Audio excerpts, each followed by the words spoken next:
আলহামদুলিল্লাহ আলহামদুলিল্লাহ আউযু বিল্লাহি মিনাশ শাইতানির রাজীম বিসমিল্লাহির রহমানির রহিম। প্রিয় আমার ফেসবুক বন্ধুবান্ধব, আসসালামু আলাইকুম ওয়া রাহমাতুল্লাহি ওয়া বারাকাতুহু। বহুদিন হয়েছে আমি আমার ছাদ বাগানের ফল ফলাদি এবং ফসলগুলো আপনাদেরকে দেখাই না, তেমন একটা হাতে সুযোগও করতে পারি না। প্রতিদিনে কোনো না কোনো কিছু ছাদ থেকে আনি এবং উত্তোলন করি এবং ছাদে পরিচর্যা করি। ছাদে আলহামদুলিল্লাহ আমার বহুত শাকসবজি ফলমূলের গাছ আছে, শাকসবজি আছে, কিন্তু আমি সময়ের অভাবে উপস্থাপন করতে পারি না।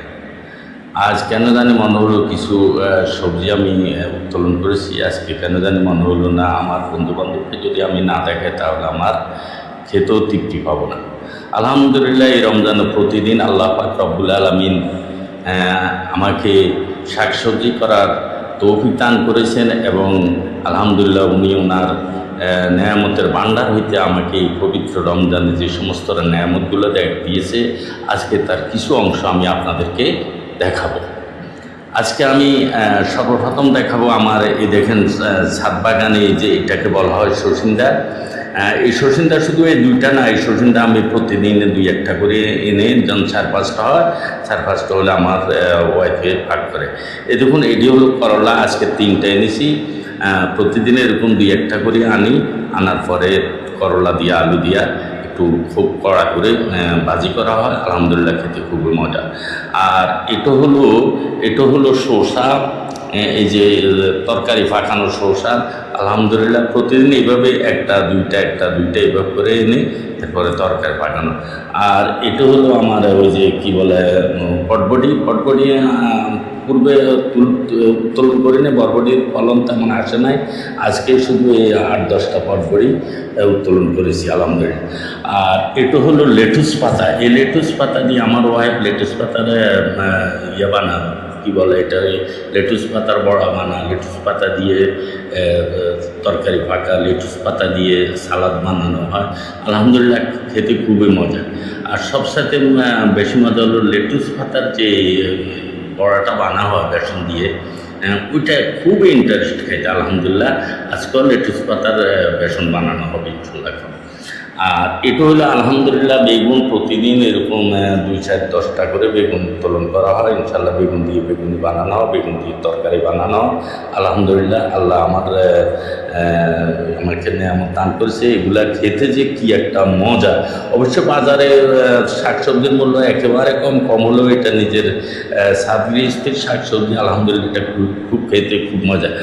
আর এটা হলো যেটাকে আমরা বলি বোম্বাই মরিচ। আলহামদুলিল্লাহ এটা খাওয়ার সাথে, এটা জালের সাথে এটার যে গ্রানটা অতি সুস্বাদু গ্রান, এবং এই গ্রান দিয়ে আপনি মানে 1 প্লেট ফান্তা ভাত খেয়ে ফেলতে পারেন। আলহামদুলিল্লাহ বোম্বাই মরিচ আমার অতি প্রিয়, আমি খাই। আর বলি বোম্বাই মরিচ অতি জাল, মুখ দিলে লাগে তার। এই কথা বললে আমার ওয়েবসাইট তুমি খাও কেন এটা। আর আলহামদুলিল্লাহ এই যে আমার ছাদ বাগানের কাঁচা মরিচ আজকে প্রতিদিনে আনি ভাগ করানো হয়। আজকে আমি এগুলো উত্তোলন করছি। আমার মেয়ে আমার ওয়াইফে যায় প্রতিদিন সব কিছুই আনে। তারপরে আজকে আমি এগুলা কাঁচামরিচগুলো উত্তোলন করেছি, তাই আজকে আমি আপনাদেরকে দেখান।